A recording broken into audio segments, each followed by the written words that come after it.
cerita horor dengan judul Rumah Sakit Gaib, kisah nyata orang yang masuk tapi tak pernah kembali. Namaku Suryo. Umurku 48 tahun. Aku seorang sopir truk dari Tasikmalaya.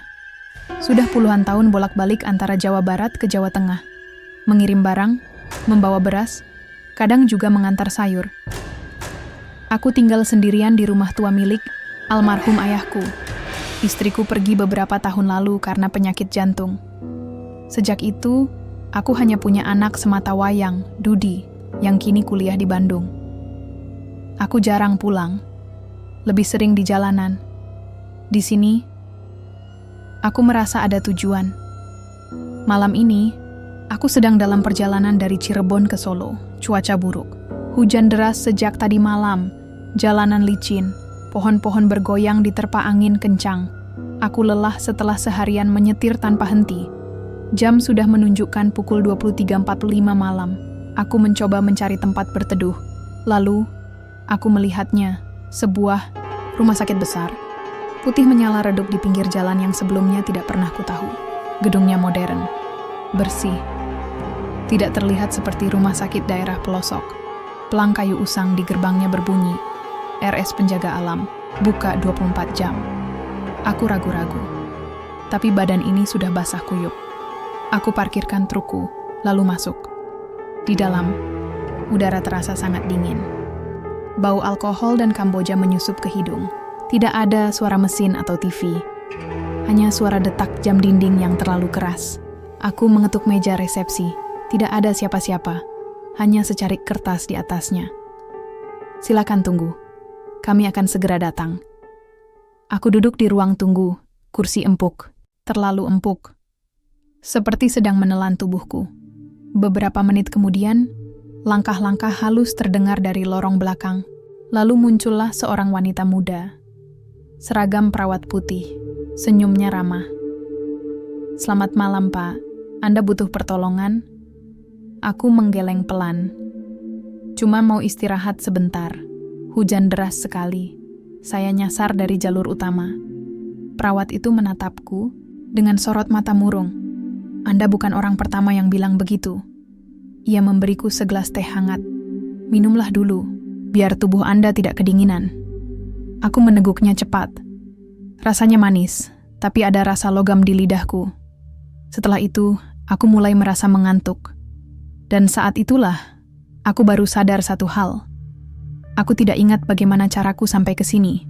Aku bahkan tidak yakin lagi apakah aku masih punya truk atau hanya masuk ke dalam RS ini. Dan ketika aku mencoba keluar, pintu depan sudah hilang. Yang tersisa hanya lorong panjang dan suara bisikan dari balik dinding. Kamu baru saja datang, seperti kami. Aku mencoba bangun dari rasa mengantuk aneh setelah minum teh itu. Kepalaku pusing. Tubuhku lemas. Seolah-olah baru saja tidur selama berminggu-minggu. Aku menatap jam tanganku. Jarum pendek menunjukkan angka 3. Jarum panjang tidak bergerak. Jam masih menunjukkan pukul 03.00 dini hari. Padahal, aku yakin sudah lebih dari 1 jam berlalu. Aku berdiri dari kursi ruang tunggu. Langkah-langkahku terasa ringan, tapi tubuh ini seperti sedang membawa beban yang tidak kurasakan sebelumnya. Aku mencoba keluar dari RS itu. Mencari pintu belakang atau jendela darurat. Tapi semua jalannya sama. Lorong-lorong panjang yang tidak pernah habis. Lalu dari kejauhan, Pak Suryo. Suara wanita muda itu lagi. Perawat yang tadi memberiku teh hangat. Ia berdiri di ujung koridor. Sorot matanya sayu. Senyumnya tetap ramah. Anda sudah bisa melihat kami? Aku mengerut. Melihat siapa? Ia melangkah mendekat, lalu menepuk bahuku pelan. Kami, yang tinggal di sini. Aku menoleh ke kanan dan kiri. Dan betapa terkejutnya, di sepanjang dinding, ada orang-orang duduk di kursi roda.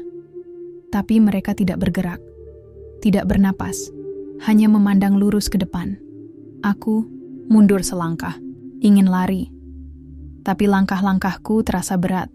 Seperti sedang diseret oleh sesuatu dari bawah lantai. Perawat itu berkata pelan, Anda sudah masuk. Dan kalau sudah sampai di sini, tidak ada jalan keluar begitu saja. Aku bertanya gugup. Saya cuma mau istirahat sebentar, bukan pasien. Ia tersenyum samar. Semua yang datang bilang hal yang sama. Lalu ia membawaku ke sebuah ruangan kecil. Di situ tertulis, ruang penginapan khusus. Tempat itu tidak seperti kamar rumah sakit biasa. Tidak ada televisi, tidak ada alat medis. Hanya ranjang kayu usang dan cermin besar di dinding. Anda bisa istirahat di sini, katanya. Tapi, jangan buka pintu saat jam menunjukkan angka ganjil. Aku ingin bertanya lebih lanjut, tapi ia sudah pergi begitu saja. Pintu tertutup sendiri. Aku duduk di ranjang, menatap cermin. Lalu aku mulai menyadarinya. Wajahku tidak punya bayangan. Aku menoleh cepat ke belakang. Tidak ada siapa-siapa. Hanya lampu neon yang berkedip-kedip pelan. Aku mencoba membuka HP-ku. Tidak ada sinyal. Baterai juga kosong, meskipun aku yakin belum lama mengisi ulang. Aku menelpon Bu Ratna, tetanggaku yang biasa menemani anakku saat aku pergi mengemudi. Tapi suara yang keluar dari ponselku bukan suara Bu Ratna. Kamu harus istirahat. Biarkan jiwa ini tenang. Itu suara ibu tiriku sendiri. Padahal, ia sudah meninggal 2 tahun lalu. Aku langsung mematikan HP-ku. Napasku tersengal. Aku merasa seperti sedang dibayangi oleh sesuatu yang tak terlihat. Lalu jam dinding di kamar itu berdetak keras. Pukul 03.15 pagi. Aku mencoba membuka pintu, tapi gagangnya panas, seperti sedang menyala dari dalam. Lalu dari balik cermin, suara bisikan menyusul. Kami semua di sini karena hutang. Kami tidak bisa pulang. Sampai pengganti datang. Aku menutup mata, mencoba tenang. Tapi, ketika aku membukanya lagi, aku melihat refleksiku di cermin. Berubah, wajahku pucat. Matanya hitam. Bibirku basah oleh cairan merah pekat. Aku menoleh ke belakang. Tidak ada siapa-siapa. Cuman lampu kamar yang redup. Lalu dari luar kamar, suara langkah-langkah kaki terdengar. Berat. Perlahan. Menuju kamarku. Aku mencoba kabur. Membuka jendela. Tapi di luar hanya hutan gelap dan kabut tebal. Tidak ada truk. Tidak ada jalan aspal. Hanya jurang dan bayangan putih besar di kejauhan. Aku mundur. Ingin kembali ke tempat resepsi. Tapi lorong itu tidak memiliki akhir. Setiap kali aku mencoba melangkah maju, aku selalu kembali ke kamar yang sama. Seperti sedang berjalan di atas roda. Lalu dari sudut koridor, siluet hitam muncul. Tinggi besar. Memakai jas dokter yang compang-camping. Matanya, lubang gelap tanpa sorot. Tangannya panjang. Berdarah. Ia berbicara dengan suara serak. Selamat. Dedang Suryo, kami sudah lama menunggumu. Aku gemetar. Siapa Anda? Ia tersenyum. Dulu, aku dokter desa. Sekarang, aku penjaga. Kalau kamu ingin pulang, kamu harus cari pengganti. Aku menelan ludah. Kalau saya tidak mau, ia menjawab tanpa suara. Hanya menatapku. Dan dari balik kabut di luar jendela, sebuah mobil lain masuk ke area RS, lampu depan menyala redup, penumpangnya turun. Seorang lelaki muda. Jaket biru. Ransel di punggung. Ia melangkah menuju gerbang RS, mengetuk-ngetuk pintu resepsi. Dan Bu Ratna membukakannya. Aku menutup mata. Aku baru sadar satu hal. Aku tidak bisa pulang. Aku hanya bisa menunggu. Menunggu pengganti yang akan datang. Dan malam ini, ia sudah di sini. Aku tidak bisa mengalihkan pandangan dari siluet hitam itu. Dokter tanpa mata, jas putih compang-camping, tangannya penuh darah, tapi bukan darah segar. Lebih tua dari itu, seperti bekas luka yang belum pernah dihapus selama puluhan tahun. Ia menatapku lurus-lurus, padahal ia tidak punya mata. Kamu harus tahu siapa kami, katanya serak, agar kamu tidak kecewa. Kalau akhirnya kau jadi salah satu dari kami. Aku ingin lari, ingin kembali ke trukku. Tapi aku bahkan tidak yakin lagi apakah mobil itu masih ada Atau sudah lenyap bersama dunia nyata? Lalu Bu Ratna muncul lagi dari balik pintu ruangan. Senyumnya tetap ramah. Sorot matanya tetap murung. "Ini Mbah Juna," katanya pelan. "Ia akan menjelaskan semuanya." Aku mengerut. "Mbah Juna? Bukan dokter?" Bu Ratna menggeleng perlahan. Dia dulu dokter desa. Sekarang hanya penjaga. Mbah Juna melangkah masuk. Tubuhnya ringkih, tapi langkah-langkahnya pasti. Ia membawakan sebuah buku kecil yang tampak usang dan robek di beberapa bagian. "Baca ini," bisiknya. "Kalau kamu ingin tahu kenapa kamu di sini." Aku membukanya. Isinya campuran tulisan tangan dan huruf Jawa kuno. Aku bisa membaca sebagian besar. RS Penjaga Alam dibangun di atas tanah suci, tempat roh-roh yang tersesat berkumpul. Mereka yang mati tanpa doa. Mereka yang tidak sempat diantar ke makam, semua tertahan di sini. Dan untuk menjaga keseimbangan, setiap malam harus ada pengganti. Aku mendongak. "Jadi, rumah sakit ini tempat mereka mencari pasien baru?" Mbah Juna menghela napas. Bukan mencari, menunggu. Selalu menunggu. Siapapun yang datang akan menjadi bagian dari sini. Aku menelan ludah. Dan saya juga akan tinggal di sini. Bu Ratna menepuk bahuku pelan. "Kamu sudah mulai merasa aneh ya? Tidak punya bayangan. Lupa riwayat sendiri. HP error. Tubuh terasa seperti bukan milikmu lagi." Aku mengangguk lemah. "Semua ini benar-benar nyata?" "Sangat nyata," jawab Mbah Juna. "Kami semua di sini dulu manusia, tapi sekarang hanya penjaga." Aku bertanya gugup, "Berapa lama kalian di sini?" Mbah Juna diam sejenak. "Aku datang pada tahun 1978, tapi waktu di sini tidak bekerja seperti di luar." Aku mengerut. "Maksud Anda?" "Kadang terasa seperti seminggu, kadang seperti 100 tahun. Aku menutup buku itu cepat. Saya harus keluar. Saya punya anak. Ia pasti sedang menunggu saya pulang." Bu Ratna menatapku sedih. "Sayangnya, tidak semua orang bisa pulang begitu saja." Aku bertanya cepat, "Ada cara?" Mbah Juna menatapku. "Ada. Kamu harus memberikan sesuatu sebagai gantimu." Aku ingin tahu, apa yang harus saya berikan? Ia menghembuskan napas berat, nyawa atau ingatan. Aku menahan napas. Jadi, saya harus memilih antara mati atau lupa siapa saya. Bu Ratna mengangguk pelan. "Atau kamu bisa tetap di sini, menjadi bagian dari RS ini, sampai seseorang lain datang menggantimu." Aku geleng-geleng kepala. Saya tidak mau itu. Saya cuma sopir biasa. Saya tidak punya hubungan sama tempat ini. Mbah Juna menatapku lurus-lurus. "Kamu pikir begitu, karena kamu belum sadar siapa dirimu sebenarnya." Ia membuka laci meja kayu usang di sudut ruangan. Di dalamnya, foto-foto lama para pasien. Wajah-wajah yang mirip denganku. Bahkan ada yang memakai baju yang sama, kaos biru dan celana jeans. "Usang, kamu bukan yang pertama. Kamu juga bukan yang terakhir," katanya. "Kami semua dulunya bilang hal yang sama sepertimu. Kami semua percaya bahwa kami bisa pulang. Padahal, kami hanya bisa tinggal." Aku menatap foto itu. Salah satunya tertanggal 1945, yang lainnya 1982. Dan yang paling membuatku gemetar adalah foto dengan nama Suryo tanggal masuk 23 Januari 2025. Aku menutup mata. "Itu tanggal besok. Waktumu hampir habis," kata Mbah Juna pelan. "Besok, kamu harus membuat pilihan." Aku meneguk ludah. "Pilihan apa? Apakah kamu rela tinggal di sini? Atau kamu rela mengorbankan jiwa lain agar bisa pulang?" Aku menggeleng keras. Saya tidak bisa melakukan itu. Saya tidak bisa biarkan orang lain menderita seperti saya. Bu Ratna menatapku sedih. "Sayang sekali. Kamu tidak punya pilihan. Kalau kamu tidak membayar harga itu, RS ini yang akan memilihkannya untukmu."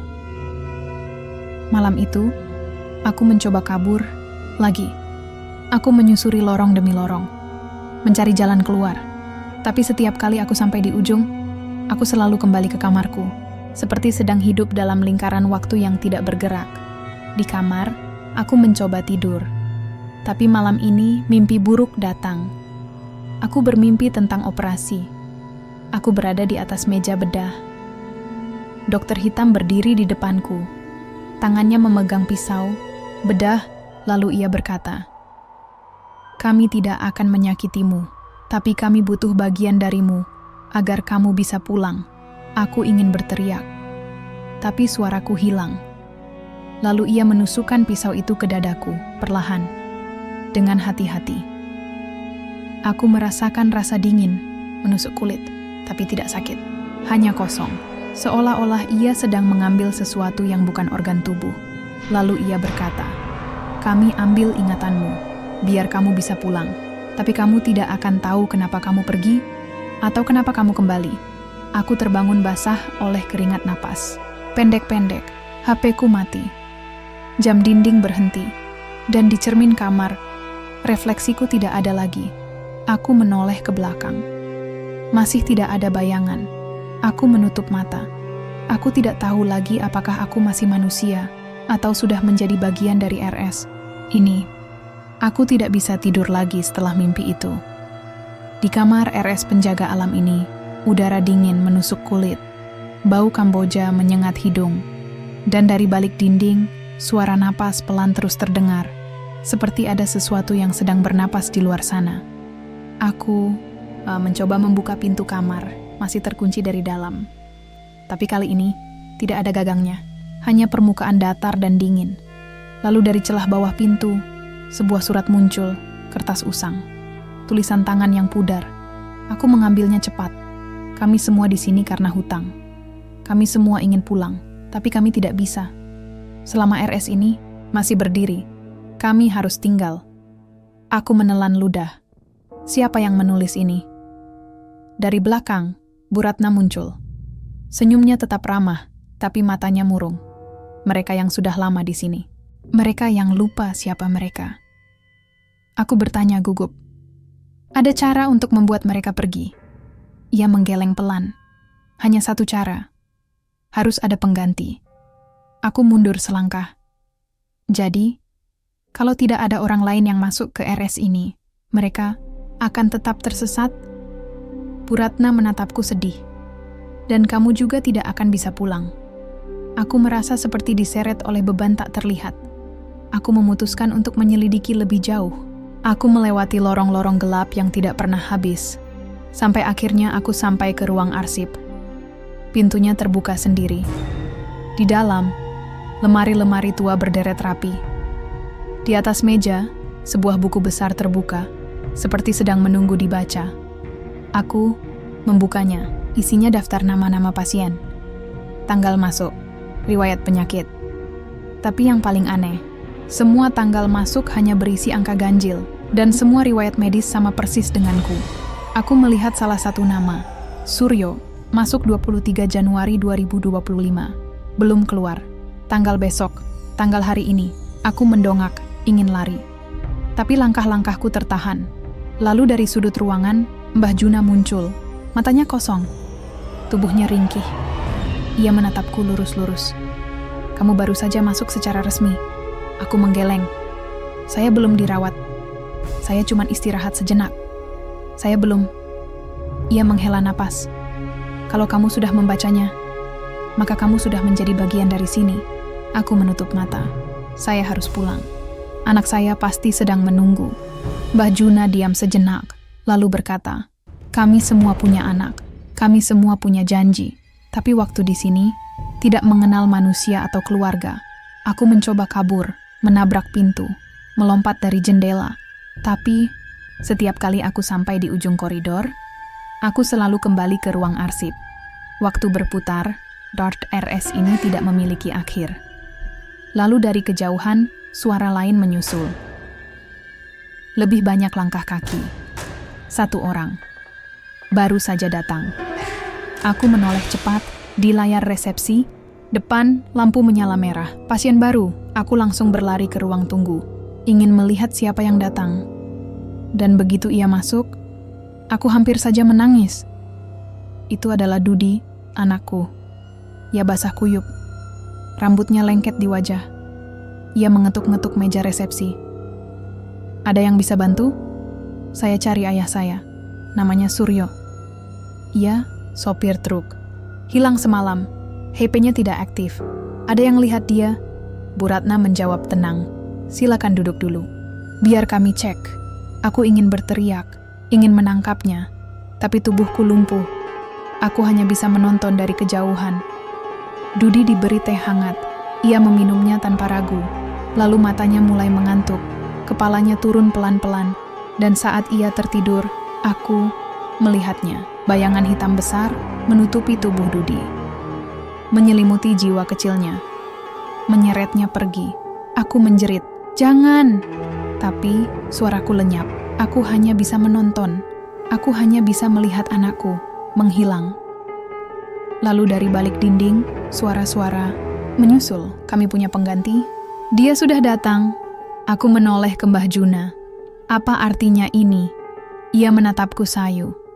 Kamu bilang kamu tidak mau mengorbankan siapa-siapa, tapi alam ini memilihkan untukmu. Aku menutup mata, menangis diam.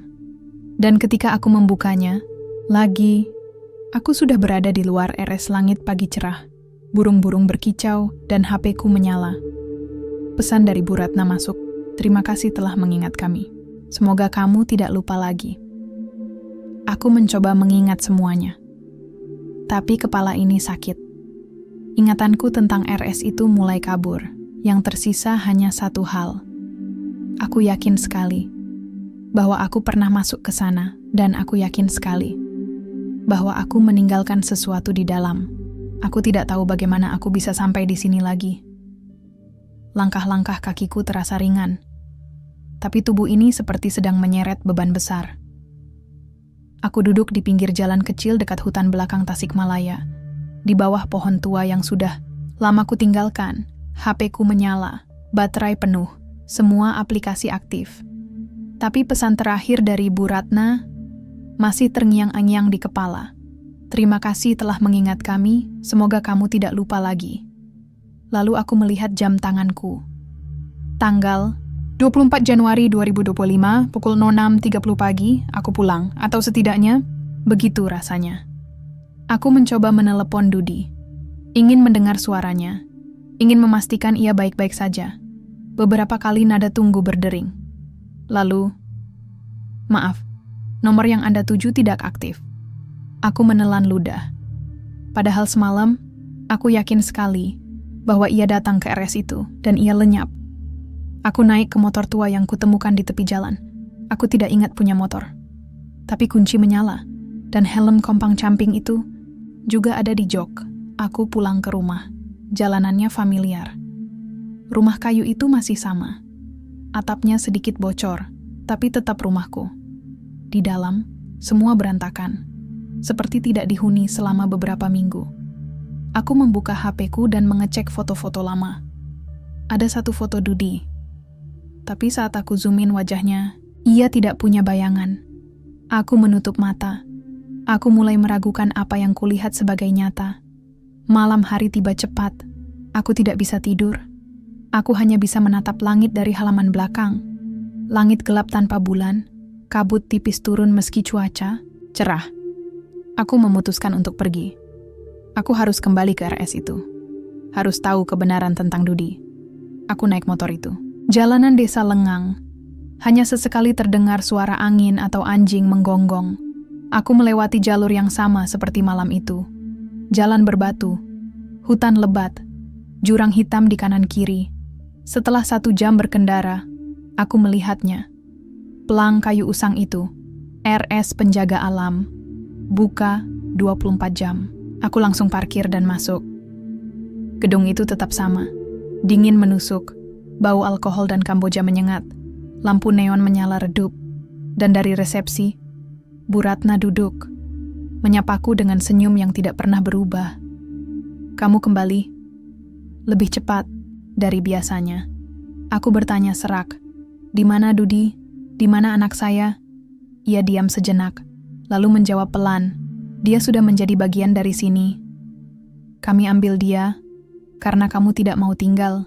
Aku ingin marah, ingin menabrak meja, tapi tubuhku tidak merespons. seolah-olah aku bukan manusia hidup lagi. Bu Ratna melanjutkan, "Kalau kamu pulang tanpa pengganti, maka kamu akan kembali, sampai kamu rela tinggal." Aku mundur. Saya tidak akan biarkan dia tersesat seperti saya. Ia menggeleng pelan. Sudah terlambat. Ia sudah minum teh itu. Ia sudah melihat cermin itu. Ia sudah masuk ke lorong tak berujung. Aku berlari ke dalam gedung, menyusuri ruang demi ruang, mencari Dudi. Tapi semua pintu tertutup rapat. Setiap kali aku membuka salah satunya, aku selalu kembali ke ruang tunggu. Aku mencoba mencari Mbah Juna. Ia sedang duduk di pojok koridor, membaca buku lama. "Kamu kembali," katanya tanpa menoleh. "Berarti kamu belum benar-benar pulang." Aku menepuk bahuku. "Di mana anak saya? Dia tidak pantas di sini." Mbah Juna menatapku sedih. "Sayang sekali. Semua orang bilang begitu. Tapi RS ini tidak peduli pada pantaskah seseorang. Yang penting, mereka datang. Aku ingin menangkapnya. Tapi ia menghilang begitu saja." Lalu dari balik dinding, suara pasien menyusul. "Kami semua tidak pantas di sini. Tapi kami semua tetap tinggal." Aku menahan napas. Bagaimana cara mengeluarkannya? Mbah Juna muncul lagi di sudut gelap. "Kamu harus masuk. Kamu harus mengambil alih posisinya." Aku mengerut. "Jadi, kalau saya kembali ke sini, Dudi bisa keluar?" Ia mengangguk pelan. "Tapi kamu harus pastikan dirimu siap. Karena sekali masuk, kamu tidak akan bisa keluar lagi." Aku menggigit bibir. Saya bersedia. Mbah Juna menatapku lurus-lurus. "Baiklah, ikuti aku." Ia membawaku ke sebuah lorong baru, lebih sempit, lebih gelap. Di ujungnya, sebuah pintu kayu lapuk berdiri diam. "Ini adalah gerbang kedua. Kalau kamu lewat sini, kamu akan sepenuhnya menjadi milik RS ini." Aku menatapnya. "Dudi, akan aman?" Mbah Juna menghela napas. "Ya, tapi ia tidak akan ingat. Kamu." Aku meneguk ludah. "Kenapa?" "Karena harga yang dibayar bukan cuma jiwa, tapi juga kenangan." Aku menyalakan lilin kecil yang kubawa, lalu membuka pintu itu. Di dalamnya, sebuah ruangan besar dipenuhi ranjang-ranjang kosong, cermin besar di tengah, dan di atas ranjang paling depan, Dudi, matanya sayu. Wajahnya pucat, tubuhnya lemas. Ia sudah tidak sadar. Aku berlari ke arahnya, menepuk-nepuk pipinya, ingin membuatnya bangun. Lalu dari belakang dokter hitam muncul. Matanya lubang gelap. Tangannya basah oleh cairan hitam. "Kamu datang untuk mengambil alih?" Aku menatapnya. "Lepaskan dia. Biarkan ia pulang." Ia tersenyum samar. "Kamu harus gantikan dia dulu." Aku tidak ragu. "Ambil jiwa saya. Tapi biarkan ia pergi." Dokter hitam mengangguk. "Kami setuju. Tapi kamu harus lalui prosesnya. Harus resmi." Ia menunjuk ke arah ranjang di sebelah Dudi. "Tidurlah. Biarkan kami ambil sisanya darimu." Aku menghela napas, lalu merebahkan diri. Aku tidak peduli lagi. Yang penting, Dudi bisa pulang. Lalu dari kejauhan, suara bisikan menyusul. "Kami punya penjaga baruku. Anaknya bisa pergi, tapi ia tidak akan ingat siapa kamu." Aku menutup mata. Dan ketika aku membukanya lagi, aku sudah berada di ranjang itu, dengan tubuh dingin, tanpa bayangan. Sementara Dudi sudah hilang dari pandangan. Aku masih bisa merasakan tubuhku, tapi seperti bukan milikku lagi. Aku berada di ranjang itu, di ruangan putih dingin dengan cermin besar di dinding. Di sebelahku, ranjang kosong tempat Dudi tadi tidur. Sekarang ia tidak ada. Aku menoleh ke kiri dan kanan. Kamar ini sunyi. Hanya suara detak jam dinding yang terlalu keras. Dan dari celah bawah pintu, lumpur hitam perlahan mengalir masuk. Aku mencoba bangun. Tubuhku terasa ringan, tapi juga mati rasa. Langkah-langkahku gontai saat aku mencoba keluar dari kamar ini. Lorong masih sama, dingin, tanpa akhir, dan penuh kabut.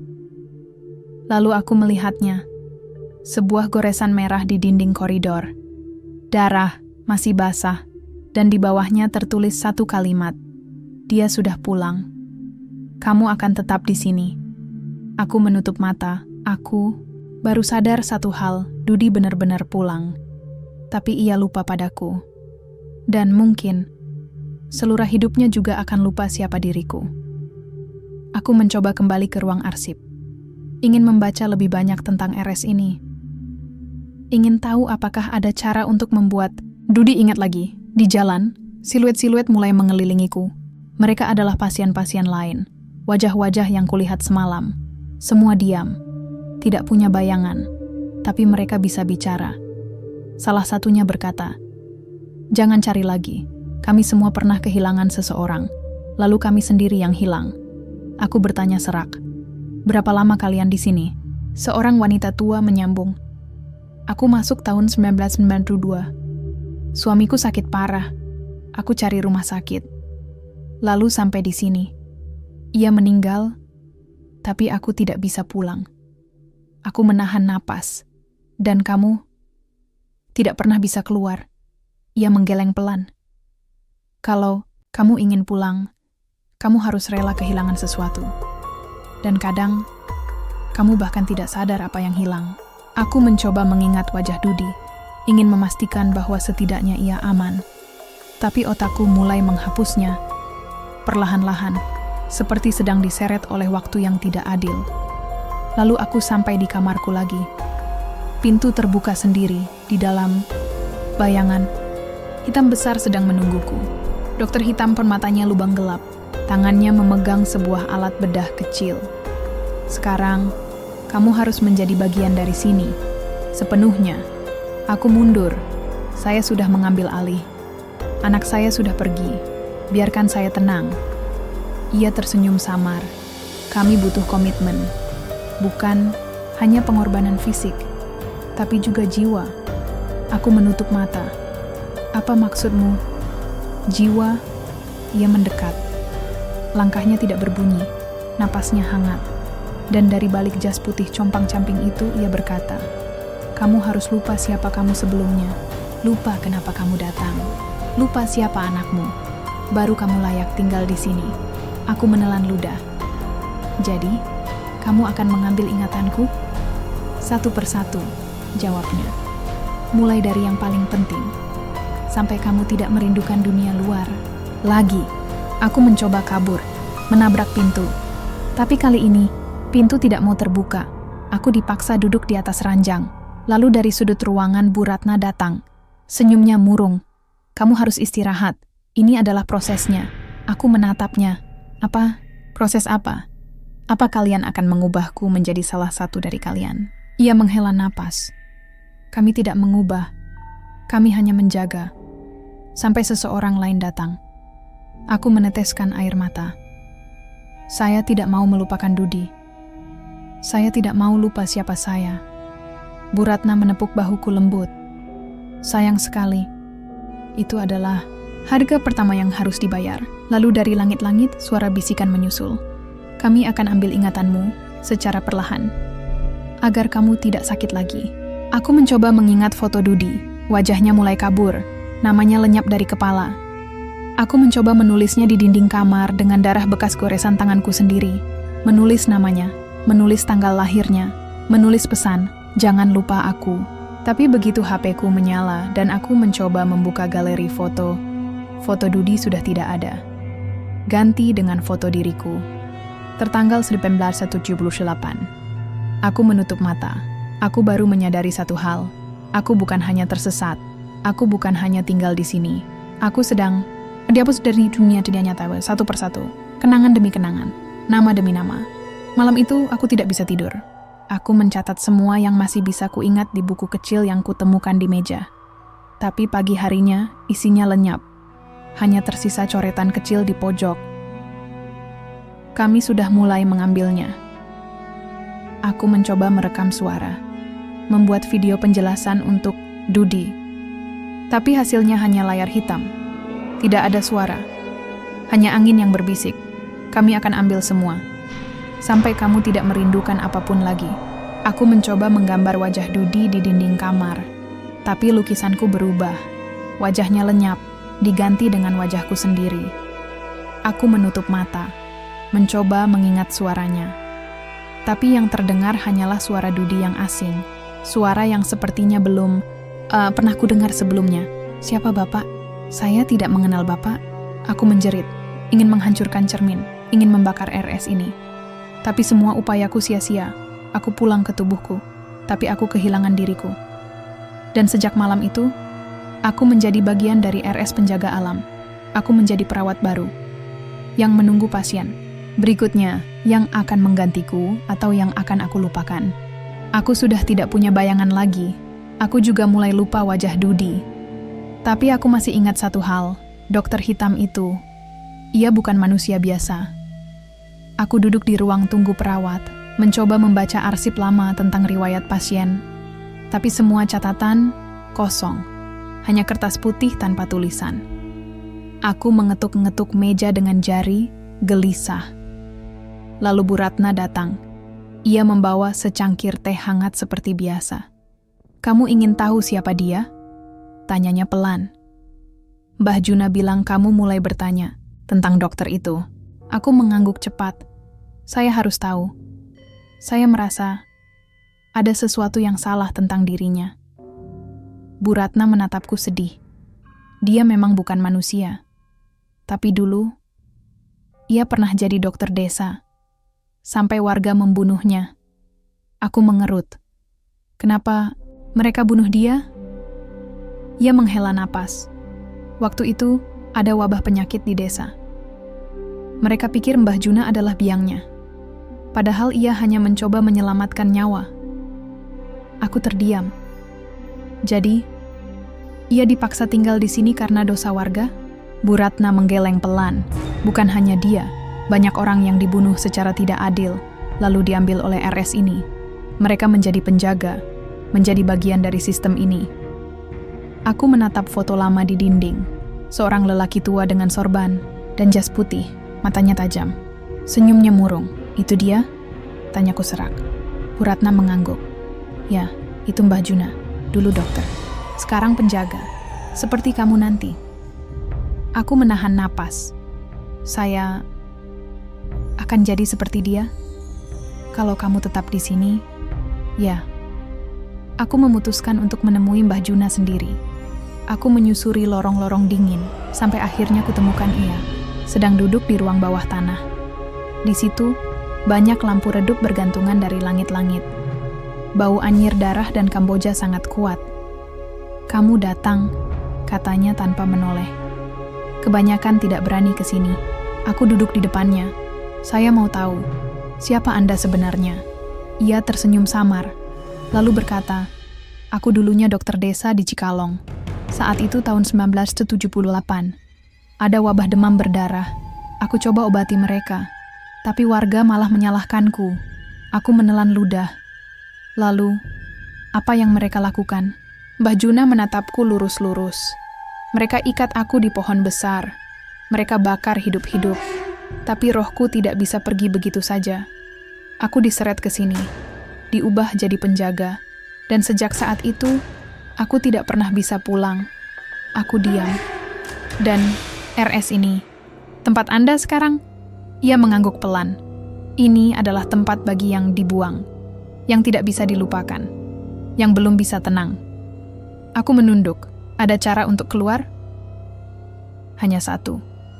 Kamu harus menggantikan seseorang, atau kamu harus rela kehilangan semua ingatanmu." Aku mengingat Dudi. Wajahnya mulai pudar dari pikiranku. Namanya hampir hilang, seperti sedang dihapus oleh alam ini. Lalu, kalau saya rela kehilangan ingatan itu, apakah saya bisa pulang? Mbah Juna menghela napas. "Kamu bisa, tapi kamu tidak akan tahu kenapa kamu pergi. Tidak akan tahu kenapa kamu kembali. Dan suatu hari, kamu pasti akan masuk lagi." Aku menatapnya takut. "Kenapa?" Ia menunjuk ke arah koridor. Di sana, siluet-siluet pasien baru mulai datang. Satu persatu, dengan mata sayu dan langkah gontai. Karena RS ini butuh penjaga. Dan selama masih ada manusia yang nekat mencari pertolongan di waktu-waktu keramat, kami harus tetap ada. Aku meneguk ludah. Dan kalau RS ini dihancurkan, kalau tidak ada lagi yang percaya pada cerita ini, ia tertawa kecil. Kami tidak bisa dihancurkan. Kami adalah bagian dari trauma. Trauma yang tidak pernah mati. Lalu dari balik dinding, suara bisikan menyusul. Kami adalah harga yang harus dibayar agar kalian bisa hidup. Aku menutup mata. Aku baru sadar satu hal. RS ini bukan hanya tempat roh. Ini simbol dari ketidakadilan, dari pengabaian nyawa, dan dari hutang yang tidak pernah lunas. Lalu dari belakangku, langkah-langkah berat terdengar. Pintu kayu usang terbuka, sendiri. Di ambang pintu, seorang pria muda berdiri, jaket basah, rambut lengket, matanya berkaca-kaca. Saya cari ayah saya, katanya. Namanya Suryo, ia sopir truk, hilang semalam. Ada yang lihat dia? Aku mendongak, ingin menjawab, tapi lidahku keluh. Dan dari sudut pandangku, aku tidak punya bayangan. Aku hanya penjaga yang menunggu, menjadi bagian dari RS ini, menjadi bagian dari legenda.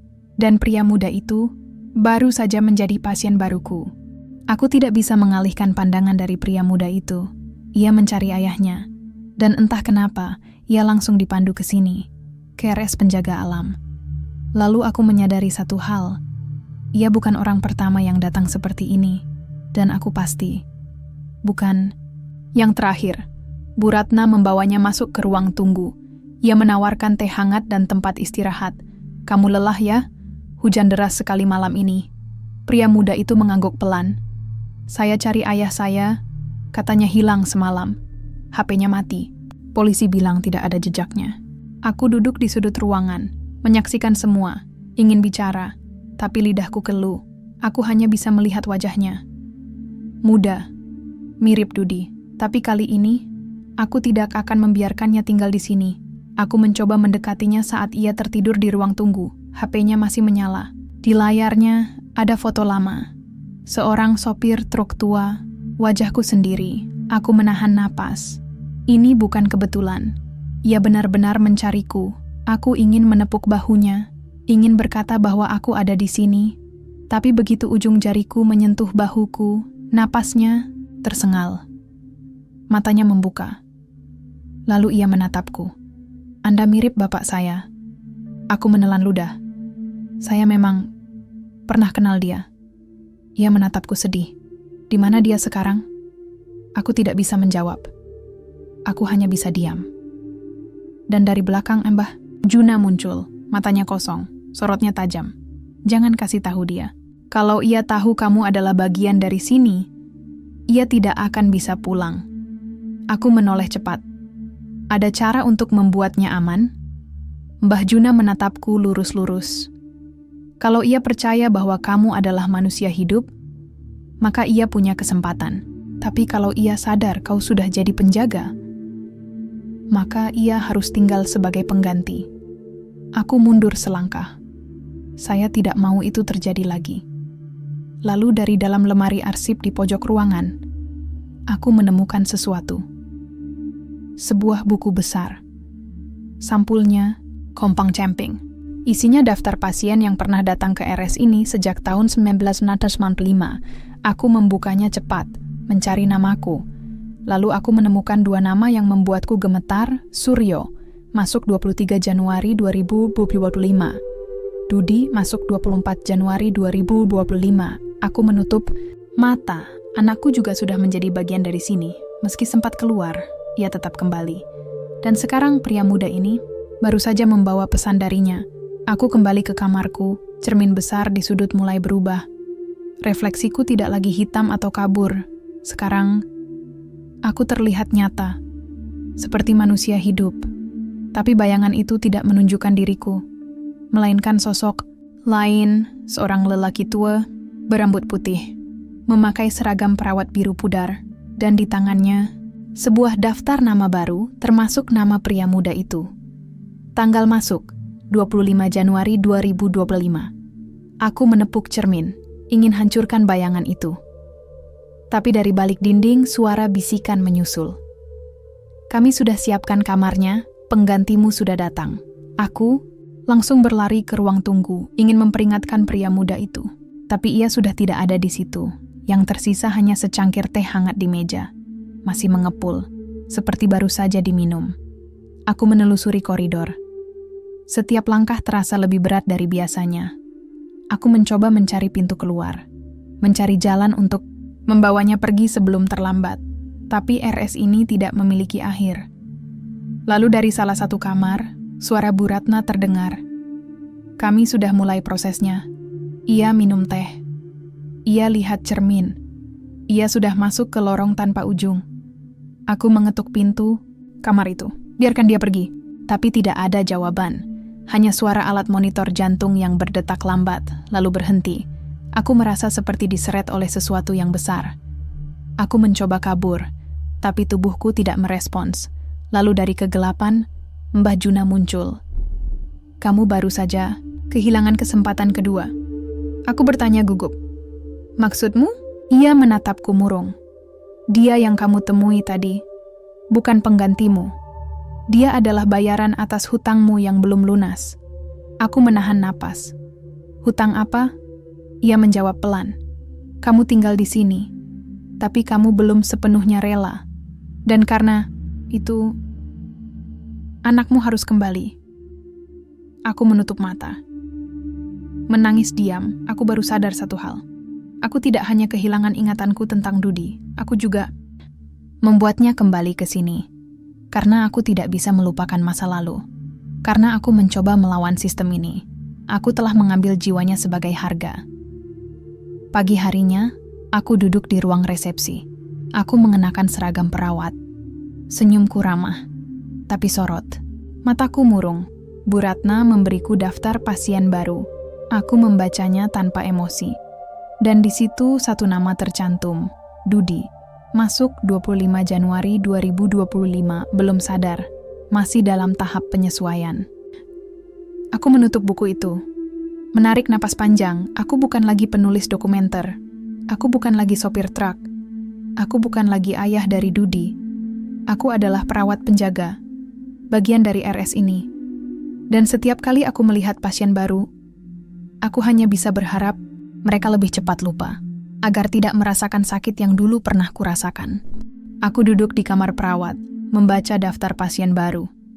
Nama demi nama terus bertambah. Tidak ada yang keluar. Semua masuk seperti air yang tidak bisa dikeringkan. Di antara daftar itu, aku melihat satu nama yang membuat napasku tersengal. Dudi, masuk 25 Januari 2025. Belum sadar, sedang menjalani penyesuaian. Aku menutup buku itu cepat. Jantungku berdebar keras. Aku tahu ia sudah di sini. Tapi kali ini, ia tidak akan bisa pulang begitu saja. Aku harus melakukan sesuatu, atau ia akan tetap tinggal di sini selamanya. Aku menyusuri lorong-lorong dingin. Aku mencoba mengingat bagaimana caraku dulu kabur. Tapi semua jalan kembali ke tempat yang sama, ruang tunggu, resepsi, atau kamarku sendiri. Lalu dari sudut gelap, sebuah goresan darah segar muncul di dinding, panjang, menjalar, seperti sedang menunjukkan arah. Aku mengikuti bekas darah itu. Langkah-langkah kakiku pelan. Aku takut, bukan pada RS ini, tapi pada apa yang akan kutemui di akhir koridor. Goresan itu membawaku ke ruang bawah tanah. Pintunya tertutup rapat. Tapi saat aku menyentuh gagangnya, ia langsung terbuka. Udara lembab dan bau anyir darah menyambutku. Di dalam, lampu neon berkedip-kedip dan di tengah ruangan, sebuah ranjang besi tua. Di atasnya, tubuh Dudi tergeletak, matanya terbuka, tapi sorotnya kosong. Aku mendekat, ingin membangunkannya, menepuk pipinya, membisikkan bahwa aku ayahnya. Tapi lidahku keluh. Suaraku lenyap dan begitu aku menyentuh tangannya, dari balik cermin besar di dinding, suara serak menyusul. Dia belum sepenuhnya kami ambil. Tapi kamu juga belum sepenuhnya milik kami. Aku menoleh cepat. Dokter hitam berdiri di belakangku, matanya lubang gelap. Jasnya compang-camping, tangannya basah oleh cairan hitam. Kamu mulai melawan lagi, ya? Aku ingin protes. Ingin bilang ini anakku, bahwa ia harus dilepaskan. Tapi suaraku hilang, dan tubuhku lumpuh. Dokter hitam mendekat, menyentuh bahuku, dingin menusuk jiwa. Kami tidak punya pilihan. Kalau kamu tidak rela tinggal, maka dia harus tetap di sini. Aku mundur. Saya sudah rela. Saya sudah menjadi perawat. Tapi kamu masih ingat siapa kamu sebenarnya. Itu artinya, kamu belum sepenuhnya milik kami. Aku menahan napas. Jadi, apa yang harus saya lakukan? Dokter hitam menunjuk ke arah Dudi. Hancurkan kenanganmu tentang dirimu sendiri. Lupa siapa kamu, dan biarkan dia pergi. Aku menatap wajah Dudi. Masih mirip sekali denganku. Masih punya bayangan. Masih bisa pulang. Kalau aku rela kehilangan diriku sendiri, maka ia bisa pergi. Tapi apakah aku rela? Aku pulang ke kamarku. Cermin besar di sudut mulai berubah. Refleksiku tidak lagi jelas. Wajahku mulai pudar. Bu Ratna datang pagi itu. Ia membawa teh hangat dan lilin merah. Kamu masih ingat kenapa kamu di sini? Aku diam. Saya sopir truk. Saya mencari bengkel. Lalu kamu masuk ke sini. Lanjutnya. Dan sekarang, kamu tidak tahu lagi siapa kamu. Aku meneguk ludah. Saya hanya ingin anak saya pulang. Biarkan ia lupa saya. Tapi biarkan ia hidup. Bu Ratna menatapku sedih. Sayangnya, RS ini tidak suka lupa. Ia butuh kenangan sebagai harga. Aku bertanya gugup. Bagaimana cara membuat saya lupa? Apa yang harus saya lakukan? Ia menatapku lurus-lurus. Kamu harus menghapus semuanya, satu persatu. Sampai tidak ada yang tersisa. Aku menunduk. Termasuk ingatan tentang diri saya? Ya, jawabnya pelan. Termasuk itu. Aku menelan ludah. Ada cara untuk memulainya? Bu Ratna memberiku sebuah kertas usang. Di atasnya tertulis mantra pendek dalam huruf Jawa kuno. Ia berkata, "Ini adalah mantra penghapusan kenangan. Kamu harus ucapkan sambil menyentuh batu ritual di dasar sumur KM 97. Aku menggigit bibir. Kenapa saya harus ke sana lagi? Ia menatapku murung. Karena disitulah kamu pertama kali masuk. Dan hanya di situ kamu bisa benar-benar keluar. Aku mengangguk. Saya akan pergi malam ini. Malam tiba cepat. Aku menyelinap keluar dari RS, melewati lorong belakang yang jarang dilalui pasien. Aku membawa kertas mantra itu. HP-ku mati total. Jam dinding di koridor berhenti bekerja.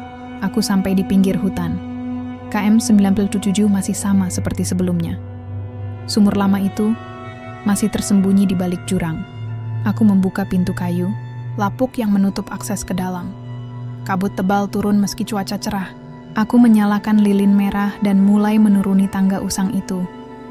Setiap langkah terasa lebih berat dari biasanya. Udara semakin dingin, bau gula merah dan darah semakin pekat. Di dasar sumur, nisan-nisan itu masih berjejer rapi. Nama-nama yang pernah kulihat di arsip RS. Mereka semua pernah mencoba pulang, tapi tidak berhasil. Aku duduk di depan salah satu batu itu, memulai mantra. Aku rela lupa, aku rela kehilangan diriku, agar anakku bisa pulang. Lilin menyala redup, angin berhembus keras dari dalam sumur. Dan dari balik dinding batu, bayangan hitam mulai naik satu persatu menatapku. Kamu rela dibayar dengan dirimu sendiri? Aku mengangguk. Ambil semua. Hapus semua. Asal biarkan ia pergi. Bayangan itu menyetujui. Lalu mereka berbicara bersama. Kami akan mulai. Dengan kenangan pertama, aku merasakan sesuatu menusuk otakku. Perlahan, tanpa rasa sakit, tapi sangat perih. Kenangan tentang istriku mulai lenyap. Wajahnya kabur. Namanya lupa. Lalu kenangan tentang rumahku, alamat, foto, suara angin pagi. Semuanya lenyap. Lalu dari celah sumur, suara lain menyusul. Kami ambil lagi. Kenangan tentang dirimu sendiri. Aku menahan napas. Saya adalah Suryo. Kan? bayangan. Itu tersenyum samar. Dulunya, iya, aku menutup mata. Teruskan. Lalu dari kejauhan, suara klakson truk terdengar. Tabrakan. Dan dari balik dinding sumur, sebuah pesan tertulis dengan darah. Kami sudah mulai mengambilnya. Dia akan lupa. Dan kamu akan kembali ke RS sebagai penjaga baruku. Aku menetap di sana, menunggu. Menjadi kosong. Dan ketika aku membuka mata lagi, aku sudah tidak tahu siapa aku. Siapa Dudi, atau kenapa aku ada di sini. Yang tersisa hanyalah satu hal. Aku adalah penjaga. Aku adalah bagian dari RS ini. Aku tidak tahu lagi siapa aku. Aku hanya tahu bahwa aku harus ada di sini. Di RS Penjaga Alam. Dari ruang resepsi, lampu menyala merah. Sebuah pesan muncul di layar kecil. Pasien baru telah masuk. Bu Ratna menepuk bahuku pelan. Ia memberiku daftar, nama pasien hari ini. Aku membacanya tanpa emosi. Hanya satu hal yang penting bagiku sekarang. Menyambut mereka, merawat mereka, dan menunggu waktu mengambil alih. Kamu sudah siap? Tanyanya lembut. Aku mengangguk. Siapa dia? Ia menatapku sedih. Anak muda. Dari luar kota. Ia tersesat. Seperti kamu dulu. Aku ingin bertanya lebih lanjut. Tapi ingatanku tentang masa lalu mulai kabur. Yang tersisa hanyalah refleksku di cermin. Wajah pucat tanpa bayangan. Lalu dari koridor belakang, langkah-langkah kaki terdengar. Ringan, cemas. Seperti sedang mencari sesuatu. Aku berdiri. Menyambutnya. Pria itu tampak lelah. Jaketnya basah oleh hujan. Rambutnya lengket di wajah. Matanya berkaca-kaca. Ada yang bisa bantu saya? Saya cari. Ayah saya. Ia sopir truk. Hilang semalam. Aku diam, ingin menjawab. Tapi lidahku keluh. Hanya senyum samar yang bisa kulakukan. Silakan duduk dulu, kataku pelan. Biarkan kami bantu Anda. Aku menyerahkan teh hangat padanya. Ia meminumnya tanpa ragu. Lalu mata itu mulai mengantuk. Aku menatap Bu Ratna dari kejauhan. Ia menghela napas. Dia akan tinggal. Aku menoleh ke pria muda itu. Kamu punya nama?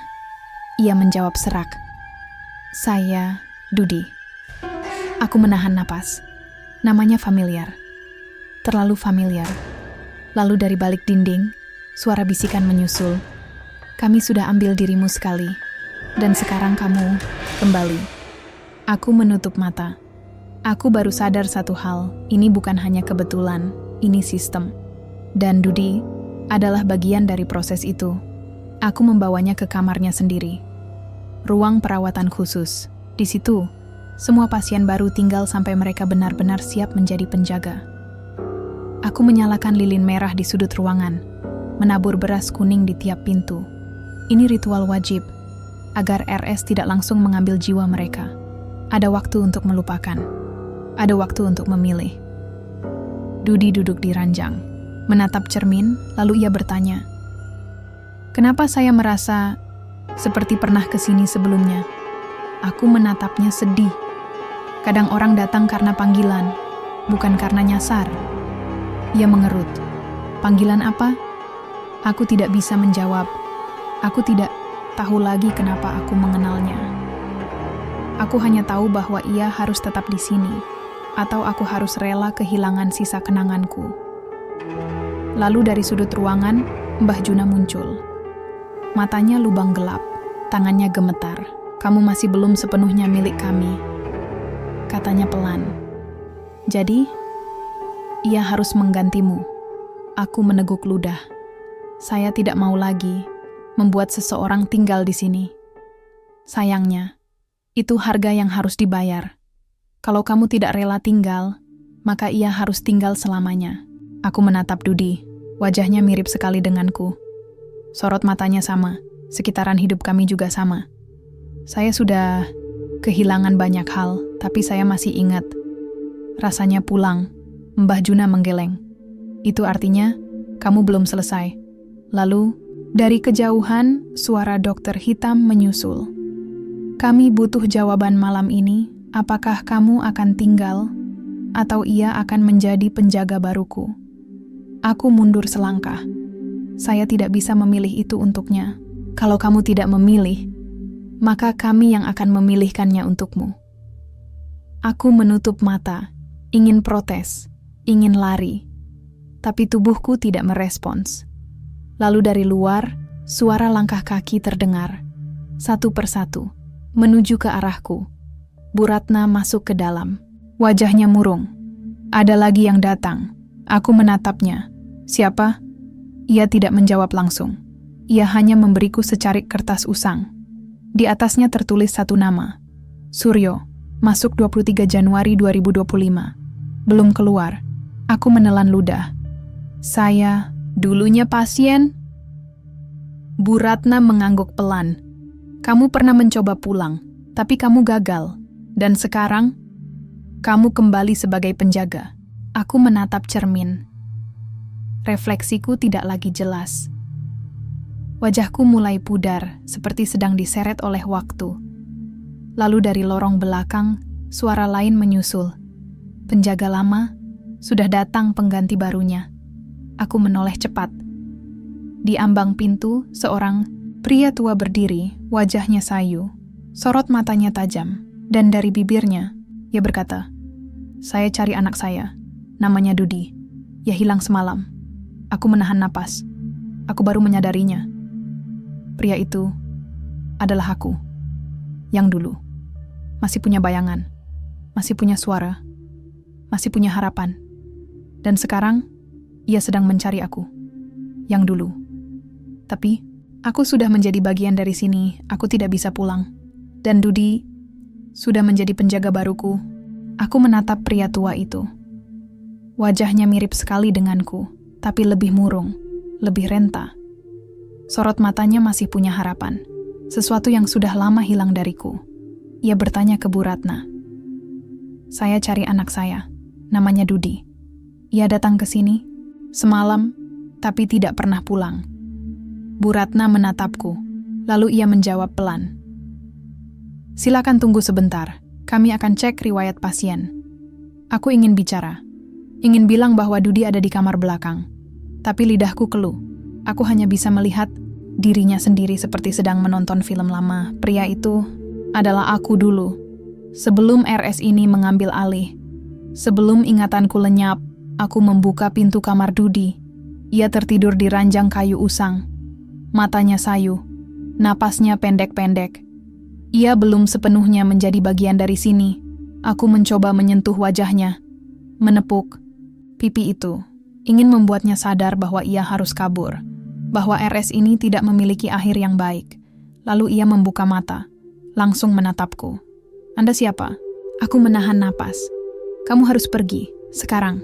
Sebelum terlambat. Dudi mengerut. Kenapa Anda tahu nama saya? Belum sempat aku menjawab. Suara serak menyusul dari balik cermin besar di dinding. Dia juga tidak bisa pulang. Aku menoleh. Cepat, di cermin itu, refleksiku mulai pudar.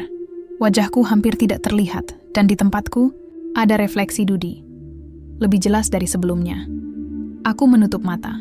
Aku baru sadar satu hal. RS ini sedang memindahkan posisi kami. Aku sebagai penjaga, dan ia sebagai pengganti baruku. Aku langsung pergi ke sumur KM 97 lagi.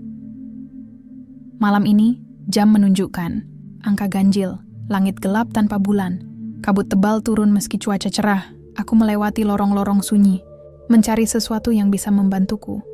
Lalu, dari dalam sumur itu, suara bisikan menyusul. Kamu sudah tinggal lama, tapi kamu masih belum selesai. Aku menepuk dinding batu itu. Biarkan ia pergi, biarkan Dudi pulang. Ambil aku, ambil semua, kenangan tentang diriku. Bayangan hitam naik dari dalam sumur. Salah satunya berkata, "Kami sudah ambil semuanya. Kamu hanya tinggal menyerahkan sisanya." Aku bertanya gugup. Apa itu? Nama, wajah, riwayatmu. Semua yang membuatmu manusia. Aku meneguk ludah. Kalau saya lakukan, apakah ia akan aman? Ya, jawabnya serak. Tapi kamu tidak akan pernah bisa pulang. Kamu akan tetap di sini, sampai seseorang lain datang menggantimu. Aku mengangguk. Lakukan saja. Lalu dari dalam sumur, tangan-tangan hitam naik, menyentuh dadaku, menyentuh kepala, menyentuh jiwa, dan mereka mengambilnya. Satu persatu, kenangan tentang ibu, foto keluarga, nama ayah dan anak. Semua lenyap, yang tersisa hanyalah satu hal. Aku adalah penjaga, dan aku harus tetap di sini. Aku kembali ke RS malam itu. Masih bisa berdiri, masih bisa berjalan. Tapi saat aku menatap cermin, aku tidak punya bayangan. Dan ketika Bu Ratna memberiku daftar pasien hari ini, aku melihat 2 nama baru. Suryo, masuk ulang. Status, penjaga tetap. Dudi, keluar. Tidak punya riwayat penyakit, tidak punya ingatan tentang sini. Aku menatap Bu Ratna. Saya sudah lupa siapa saya. Ia menepuk bahuku lembut. Kamu tidak perlu ingat. Yang penting, kamu sudah selesai. Aku menunduk. Aku tidak merasa lengkap. Tapi rasanya lebih ringan. Esok pagi, pria tua itu pergi. Ia meninggalkan RS tanpa jejak. HP-nya menyala, baterainya penuh. Dan saat kutemui Bu Ratna di resepsi, ia berkata, ia tidak akan ingat anaknya. Ia hanya akan percaya bahwa ia salah arah dan tidak menemukan apa-apa. Aku menatap layar monitor. HP-nya menelpon nomor lama. Sebuah pesan masuk dari Dudi. Ayah, saya di rumah. HP-ku error semalam. Maaf. Saya lupa kemana saya pergi. Tapi saya baik-baik saja. Bu Ratna menatapku sedih. Kamu berhasil melepaskan dia, tapi kamu tidak akan pernah bisa pulang. Aku tersenyum samar. Saya bukan manusia, lagi saya hanya penjaga. Beberapa minggu berlalu, RS ini tetap hidup. Selalu ada pasien baru, selalu ada orang yang tersesat, selalu ada yang datang mencari pertolongan. Padahal, RS ini tidak pernah menyembuhkan. Aku duduk di ruang tunggu, menyambut mereka dengan senyum ramah, memberi teh hangat, menyebutkan aturan. Jangan buka pintu kalau jam menunjukkan angka ganjil. Jangan lihat cermin kalau lampu redup. Dan jangan pernah percaya bahwa kamu bisa pulang begitu saja. Lalu dari luar, langkah-langkah kaki terdengar lagi. Pintu terbuka sendiri. Seorang pria muda berdiri di ambang basah. Lelah, matanya berkaca-kaca. Saya cari ayah saya, ia sopir truk, hilang semalam. Aku menatapnya. Senyumku tetap ramah. Tapi sorot, mataku murung. Silakan masuk. Biarkan kami bantu Anda istirahat dulu. Lalu dari balik dinding, suara itu menyusul. Penjaga baru, sudah datang. Kami punya pengganti. Aku menutup pintu, menyalakan lilin merah, dan mulai membaca mantra. Aku sudah bukan manusia. Aku hanya bagian dari legenda. Bagian dari hutang yang tak pernah lunas. Dan setiap kali seseorang tersesat di tengah malam, aku selalu menunggu untuk menyambut mereka atau untuk membuat mereka tinggal selamanya.